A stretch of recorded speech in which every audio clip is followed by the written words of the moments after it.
1947 সালের এক গভীর রাতে আমেরিকার রসওয়েল শহরের আকাশে আচমকায় একটা জ্বলন্ত আলো দেখা যায়। মুহূর্তেই একটা বিকট শব্দে ভেঙে পড়ে কিছু একটা। কেউ বলে ওটা একটা উড়ন্ত শ্মশান, কেউ আবার বলে সামরিক মহড়া ছিল মাত্র। কিন্তু প্রশ্নটা কখনো মুছে যায় না, সত্যটা কি?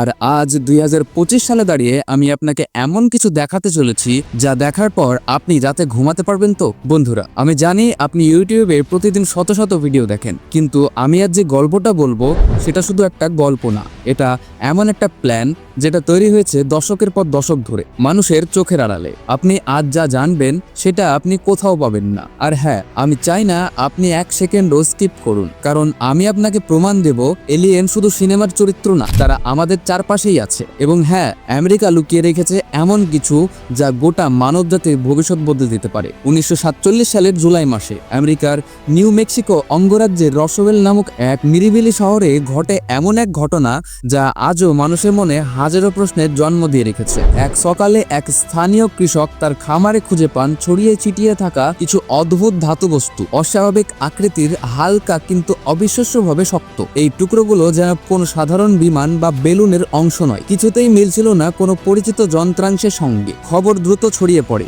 এবং পৌঁছে যায় মার্কিন বিমান বাহিনীর কাছে। প্রথম দফায় তারা যেটা স্বীকার করে তাতে গোটা বিশ্ব স্তব্ধ হয়ে যায়। তারা জানায় একটি উড়ন্ত শ্মশানের ধ্বংসাবশেষ উদ্ধার করা হয়েছে। শুধু আমেরিকা নয়, গোটা দুনিয়া হতবাক। কিন্তু ঠিক 24 ঘন্টার মধ্যেই ঘটে যায় অদ্ভুত এক ঘটনা। একটি নতুন বিবৃতিতে বলা হয় আগের রিপোর্ট ভুল ছিল, আসলে ওটা ছিল একটি ওয়েদার বেলুন। এত দ্রুত সিদ্ধান্ত পরিবর্তন, এটা কি নিছক ভুল নাকি শুরু হয়েছে এক সুপরিকল্পিত গোপন কাহিনীর? একটি প্রশ্ন তখন থেকেই বারে বারে ঘুরে ফিরে আসে। বিমান বাহিনী কি কিছু লুকোচ্ছিল? সেই মুহূর্ত থেকেই জন্ম নেয় এক কিংবদন্তি নাম, এরিয়া 51, যা কেবল একটি সামরিক ঘাঁটি নয়, আজ তা এক জটিল রহস্যের প্রতীক। এবং এটাই ছিল সেই মুহূর্ত যেদিন থেকে শুরু করে এলিয়েন সংক্রান্ত কনস্পিরেসির আসল গল্প। নেভাদা মরুভূমির অন্তরে, যেখানে পাথর আর বালির নিস্তব্ধতা ছাড়া আর কিছুই নেই, সেখানেই মাথা তুলে দাঁড়িয়ে আছে এক ঘাঁটি, এরিয়া 51। বাইরে থেকে দেখলে মনে হয় যেন কিছুই নেই, কিন্তু এই শূন্যতার মাঝেই লুকিয়ে আছে এমন কিছু যা নিয়ে পুরো বিশ্বের কৌতূহল আর সন্দেহ আজও শেষ হয়নি।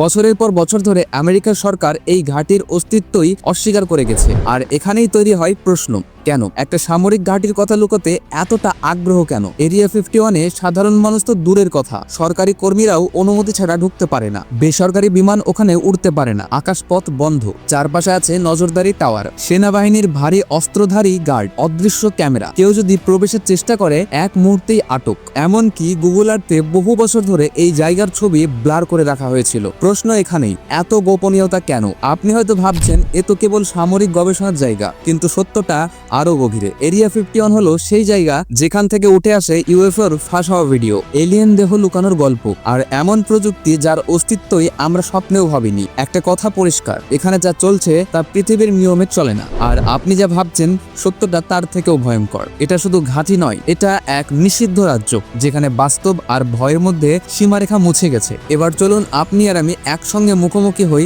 এমন কিছু সাহসী মানুষের, যারা জীবনের ঝুঁকি নিয়েও চুপ থাকেনি। তারা বলেননি শুধু কল্পনা, বলেননি গুজব, তারা বলেছেন আমরা নিজের চোখে দেখেছি। এবং সেই কথাগুলো আজও আমেরিকার সবচেয়ে শক্তিশালী দপ্তরগুলোকে কাঁপিয়ে তোলে। 1989 সাল এক সাক্ষাৎকারে বব লেজার বলেন তিনি কাজ করতেন S4 নামক এক গোপন গবেষণা কেন্দ্রে, যা এরিয়া 51-এর পাশেই অবস্থিত। সেখানে ছিল 9টি উড়ন্ত জাহাজ, যেগুলো কোনোভাবেই মানুষের তৈরি নয়। তিনি বলেন এই যানগুলোর ইঞ্জিন চলে অ্যান্টিগ্র্যাভিটি প্রযুক্তিতে, যেটা পৃথিবীর কোনো বিদ্যমান উপাদান দিয়ে তৈরি সম্ভব না। তিনি আরো বলেন আমি সেই যানগুলো খুলে দেখেছি, ওদের প্রযুক্তি পুরোই এলিয়েন। 2023 সালের সাক্ষ্য, এক সাবেক মার্কিন গোয়েন্দা অফিসার ডেভিড গ্রুজ কসম করে বলেন আমরা শুধু অজানা প্রযুক্তি উদ্ধার করিনি, এমনকি পেয়েছি জৈব নমুনাও, এলিয়েন দেহ। তার মুখের এক একটা শব্দ যেন আমেরিকার দেওয়ালে লেখা একটা গোপন চিঠি, যা আমরা এতদিন শুধু আজ করতে পেরেছি। এখন বলুন, যদি এরা মিথ্যা বলতেন তবে তাদের বিরুদ্ধে আইনগত ব্যবস্থা নেওয়া হয়নি কেন?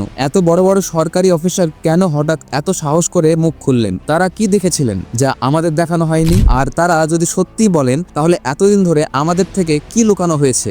আর কেন? দশকের পর দশক ধরে আমরা শুনেছি ইউএফও হলো গুজব, ষড়যন্ত্র তথ্য, কিন্তু 2020 সাল এক ইতিহাসের মোড় ঘোরানোর মুহূর্ত হয়ে দাঁড়ায়। সেই বছর পেন্টাগন নিজেই 3টি অফিসিয়াল ইউএফও ভিডিও প্রকাশ করে।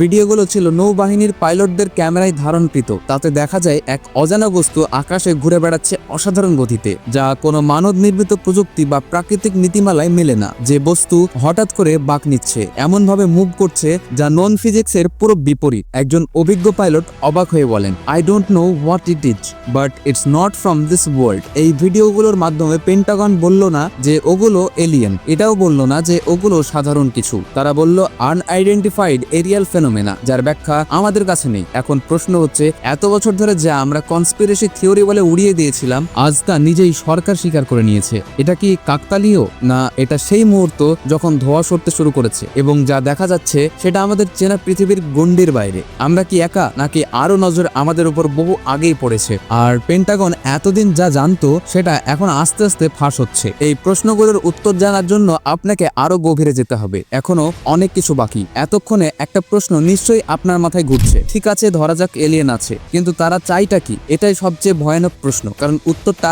সহজ নয়। গবেষকরা বলেন এলিয়েনরা কখনো প্রকাশ্যে আসে না, তারা দূর থেকে পর্যবেক্ষণ করে। ঠিক যেমন আপনি একটা কাচের জারে পিঁপড়ের কলোনি রেখে দেখেন তারা কিভাবে চলে, খায়, লড়াই করে, সমাজ গঠন করে। তাহলে আমরা কি একটা স্পেশিয়াস আন্ডার অবজারভেশন, একটা কসমিক এক্সপেরিমেন্ট? তাহলে এরিয়া 51 কি সেই ল্যাব যেখানে পরীক্ষা চালানো হচ্ছে? ভাবুন তো, আমাদের যুদ্ধ, রাজনীতি, ধর্ম, আবিষ্কার সব যদি কারো গভীর পর্যবেক্ষণের অংশ হয়। একটি তথ্য বলে এলিয়েনরা চায় জানতে, কিন্তু হস্তক্ষেপ করতে চায় না। আরেকটা তথ্য বলে তারা অনেক আগেই হস্তক্ষেপ করেছে, আমরা শুধু জানি না। কিন্তু ভয়ঙ্কর বাস্তবতা আরেকটা, যদি তারা একদিন নিজেদের প্রকাশ করে তখন কি হবে? আমাদের ইতিহাস বই মুছে যাবে, ধর্মীয় বিশ্বাস চূর্ণ হবে, মানুষ মানসিকভাবে বিপর্যস্ত হবে, বিশ্বের শক্তির ভারসাম্য বদলে যাবে। এই কারণেই গবেষকরা বলেন সত্য এতটাই বিপজ্জনক যে তাকে প্রকাশ করা নয়, বরং চিরদিন লুকিয়ে রাখাই নিরাপদ।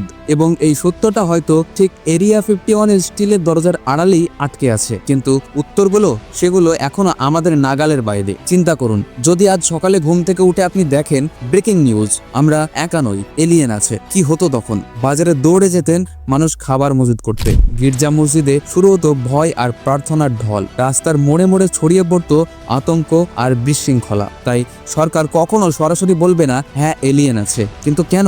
পাওয়ার কন্ট্রোলের জন্য। এলিয়েনদের প্রযুক্তি যদি সামনে আসে তাহলে তেলের ব্যবসা, অস্ত্রের বাজার, এমনকি বিদ্যুৎ উৎপাদনের নিয়ন্ত্রণ সবকিছু এক মুহূর্তে বদলে যাবে। যারা এখন ক্ষমতায় তারা মুহূর্তেই দুর্বল হয়ে পড়বে। ধর্মীয় ধাক্কার জন্য প্রত্যেক ধর্মেই এক ধরনের সৃষ্টি তথ্য আছে। এখন যদি একেবারে ভিন্ন গ্রহের প্রাণীর অস্তিত্ব প্রমাণিত হয়, তাহলে প্রচলিত বিশ্বাস, ঈশ্বর ধারণা, সৃষ্টি তথ্য সবকিছু প্রশ্নবিদ্ধ হবে। মনস্তাত্ত্বিক বিপর্যয়ের জন্য সবচেয়ে বড় বিপদ হলো মানুষের মন। আমরা তৈরি নই এমন বাস্তবতা গ্রহণ করার জন্য। ভয়, আতঙ্ক, প্যানিক সবকিছু ছড়িয়ে পড়বে মুহূর্তেই। এই কারণেই সত্যটা চাপা পড়ে থাকে এরিয়া 51 সেই সিল করা ঘরের ভেতর, সেই ব্ল্যাক ফোল্ডারে, যার কথা রাষ্ট্রপতিরাও মুখ ফুটে বলতে পারেন না, কারণ তারা জানে একটি সত্য ভুল সময়ে প্রকাশ পেলে সেটা সত্য থাকে না, ওটা হয়ে যায় সর্বনাশ। চোখ বন্ধ করে একটা প্রশ্ন কল্পনা করুন, আপনি যদি এলিয়েন হতেন তাহলে কি করতেন? আপনি কি সত্যি বিশাল এক উড়ন্ত শ্মশানে করে পৃথিবীতে নামতেন, আলো ঝলমলে শব্দ তুলে, নাকি চুপি চুপি মানুষের মতো রূপ নিয়ে ভিড়ের মাঝে মিশে যেতেন? এই প্রশ্নটাই আমাদের ভেতর একটা অসহায়তা তৈরি করে। অনেক গবেষক, এমনকি কিছু গোয়েন্দা সংস্থার সাবেক কর্মীরাও ইঙ্গিত দিয়েছেন শেপ শিফটিং এলিয়েন্স হয়তো আগে থেকেই আমাদের মাঝে। তারা দেখতে ঠিক আমাদের মতো, হাঁটে, কথা বলে, এমনকি হাসে, কিন্তু তারা মানুষ নয়। তারা এসেছে অন্য এক পরিকল্পনা নিয়ে। না, হলিউড সিনেমার মতো সরাসরি যুদ্ধ নয়, বরং আরো কৌশলী। তাদের উদ্দেশ্য আমাদের সমাজ, প্রযুক্তি, সরকার এসবের ভেতরে ঢুকে পড়া, অভ্যন্তরে নিয়ন্ত্রণ নেওয়া, কিন্তু এমন ভাবে যেন কেউ টের না পায়। ভাবুন তো, আজ আপনি যার সঙ্গে অফিসে কাজ করছেন, যে শিক্ষক আপনাকে পড়ান, সে কি নিশ্চিতভাবে মানুষ? আপনি কি নিশ্চিত? না, আপনি কেবল ভাবতে পারেন। কারণ যদি ওরা সত্যি আমাদের মাঝে থেকে থাকে, তাহলে যুদ্ধটা বাইরে নয়, যুদ্ধটা এখন আমাদের বিশ্বাসের ভেতরেই। আর সেই বিশ্বাসই ভেঙে দিচ্ছে এক অদৃশ্য অস্তিত্ব। এতক্ষণ যে শুনলেন, ভাবলেন হয়তো এলিয়েন আছে, হয়তো না, কিন্তু এখন আমি আপনাকে এমন এক থিওরির মুখোমুখি দাঁড় করাতে চলেছি যেটা আপনার বিশ্বাসকেই ঝাঁকিয়ে দেবে। চিন্তা করুন, যদি এলিয়েন বলে কিছু নাই থাকে, যদি সবকিছুই মাত্র একটা ধোঁয়াশা হয়, স্মার্ট এক কৌশল, একটা এমন গল্প বানিয়ে রাখা যার প্রমাণ কখনো পুরোপুরি আসে না, আবার পুরোপুরি মিথ্যাও বলা যায় না। এই ষড়যন্ত্রের নাম প্রজেক্ট ব্লুবিম, একটি থিওরি যেখানে বলা হয় বিশ্বের মানুষকে একত্র করার জন্য এক ভয় তৈরি করা হবে, সেই ভয় হবে এলিয়েন আক্রমণ। কিন্তু আসলে পুরো ঘটনাটাই হবে নকল। স্যাটেলাইট আর হাই টেকনোলজির মাধ্যমে তৈরি হবে ভুয়া ইউএফও, আকাশে চলবে হোলোগ্রাফিক যুদ্ধের দৃশ্য। আর তখন সরকার বলবে আমরা বিপদের মুখে, সবাইকে একজোট হতে হবে, এক সরকার, এক নিয়ন্ত্রণ, এক ছাতা। ভাবুন তো, এই পুরো এলিয়েন ইস্যুটা যদি আসলে মানবজাতির মানসিকতা নিয়ন্ত্রণের খেলা হয়। একটা জিনিস মনে রাখবেন, সবচেয়ে বিপজ্জনক মিথ্যাটা হলো সেই যেটা আপনি কখনো প্রশ্ন করেন না, কারণ সত্য আর মিথ্যার মাঝের সীমা কখন ধোয়ায় হারিয়ে যায় আমরা কেউ জানি না। বন্ধুরা, এই ভিডিওটা বানানোর আগে আমি 7টা রাত ঘুমাইনি, না শুধু তথ্য খোঁজার জন্য না, বরং আমি যুদ্ধ করেছি নিজের ভেতরের ভয় আর সন্দেহের সঙ্গে। কারণ আমি জানি এই প্রশ্নগুলো সমাজ কখনো করে না। এই প্রশ্নগুলো করলে আপনাকে পাগল বলবে, কিন্তু আপনি জানেন কি এই পাগলামির মধ্যে লুকিয়ে থাকতে পারে আপনার ভবিষ্যৎ। এই মুহূর্তে আপনি দাঁড়িয়েছেন দুইটা পথের ঠিক মাঝখানে। একটা পথ যেখানে আপনি বলেন আরে এগুলো তো ষড়যন্ত্রের গল্প, হাসেন এবং নিজের স্বস্তির বুদবুদের ভেতর ফিরে যান। আর অন্যটা যেখানে আপনি প্রশ্ন করা চালিয়ে যান। হয়তো উত্তর পাবেন না আজকেই, কিন্তু আপনি জানবেন আপনি ছিলেন সিস্টেমের ভেতর সেই বিরল মানুষ যিনি চোখ বন্ধ করে ঘুমাননি। আপনার সিদ্ধান্ত আপনার হাতে। আপনি কি শুধু দর্শক হয়ে থাকবেন, নাকি সেই মানুষটি হবেন যে অন্ধকারে আলো খোঁজে? যদি আপনি চান এমন কন্টেন্ট বাংলায় আরো আসুক, যেখানে কল্পনা আর সত্যের মাঝখানে আমরা হাঁটবো, তাহলে সাবস্ক্রাইব করুন এই চ্যানেলটা। আর হ্যাঁ, ভিডিও শেয়ার করুন এমন একজন বন্ধুর সাথে যে আকাশের দিকে তাকিয়ে আজও হবে আমরা কি একা।